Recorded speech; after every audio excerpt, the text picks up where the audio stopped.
Hi caregivers and families, welcome back. This week I want to talk a little bit about math. So in math, we've been working on making and building and identifying patterns. What that means is, for example, if I show them a pattern, like so, you can see, I might say, what's my pattern? Now, lots of them will continue and read out the whole tower for me. They might say orange, red, orange, red, orange, red, orange, red. That's great. What is the part that repeats? We say that a pattern is something that repeats over and over and over again. So what is the part that keeps getting repeated over and over again? Can you see, Care Bears? That's right. If you say orange and red, you've got it. So this is the part that I would break off and I would show them how it repeats. Look, orange, red, orange, red, orange, red. Then I might ask them, what is going to come next? Can you continue my pattern for me?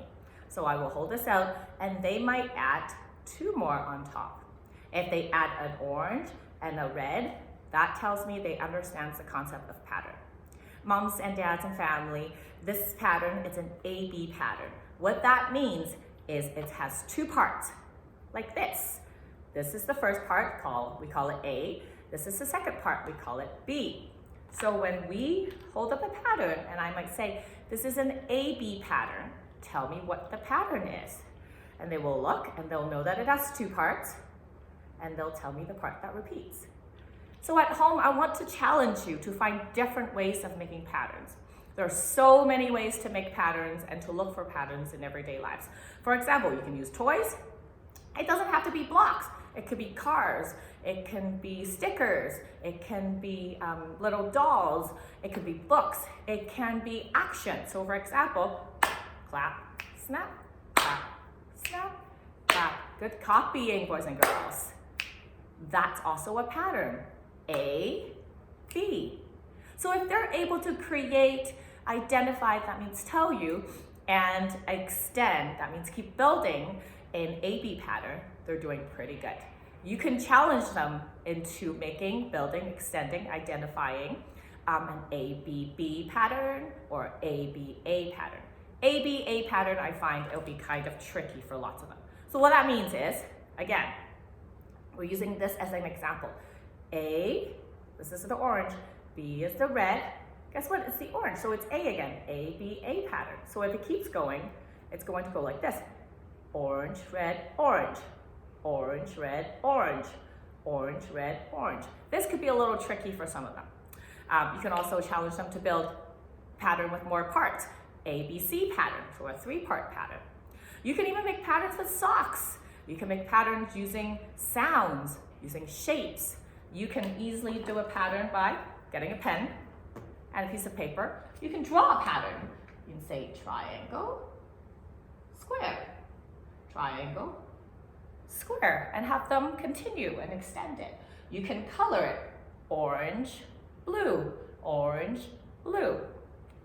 You can even use names, or you can say mom, auntie, mom, auntie. These are different ways that are really easy and really simple that you can include pattern and practicing with pattern in your everyday lives.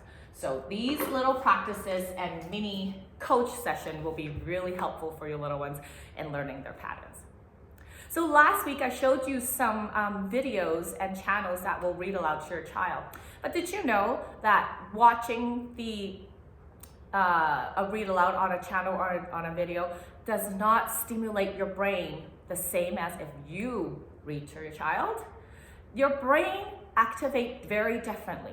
When you're watching a video, when you're watching a channel reading aloud to you, your brain does not have to activate the visualization part, it doesn't have to activate the imagination part, it becomes very massive. If I were to put, if I were to put your brain under an MRI while you're watching a read aloud, or your child watching a read aloud, it will show very little connection and lighting up of the different brain areas while you're doing that. That's because your brain can be very passive when they're watching a video or using a device. It's very different if you pick up a book and you have them sit beside you. You both look at the pictures together, and you, as the grown-up, read to your little one.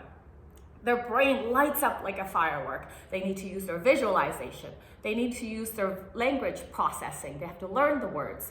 They have to use their eye tracking and track what's happening in the book. And they have to do a lot more figuring out when you're reading aloud to them. And all it takes is 5 minutes. Start with 5 minutes. So here's a challenge for you. I'm not sure how many, I know that some of you watch my video very religiously every week, and I really appreciate that from you. But this week, I'm going to challenge you. In your communication book that I send home every week, if moms or dads or grown-up can write down, maybe on the page after, on the page where I have my YouTube posting, on this page, if you can write down one book, just one book that you read with your little ones over the weekend. Write down the title of the book. Doesn't matter what kind of books. I wanted to know. If you can write that down there, and I will be checking for it, I might have a little surprise for the Care Bears. So moms and dads and family, help your Care Bear get a little surprise from Mrs. Ng by reading one book, or maybe more, that would be really nice, to your Care Bears, to your little ones, and write down the title of the book here. And bring this back, bring the songbook back, and I will have a little surprise for your Care Bear. Okay, Care Bears, did you hear that? Make sure that your family reads you at least one book this weekend and write down the title in the book. Sounds good? All right, thanks for watching. We'll see you next week. Bye-bye.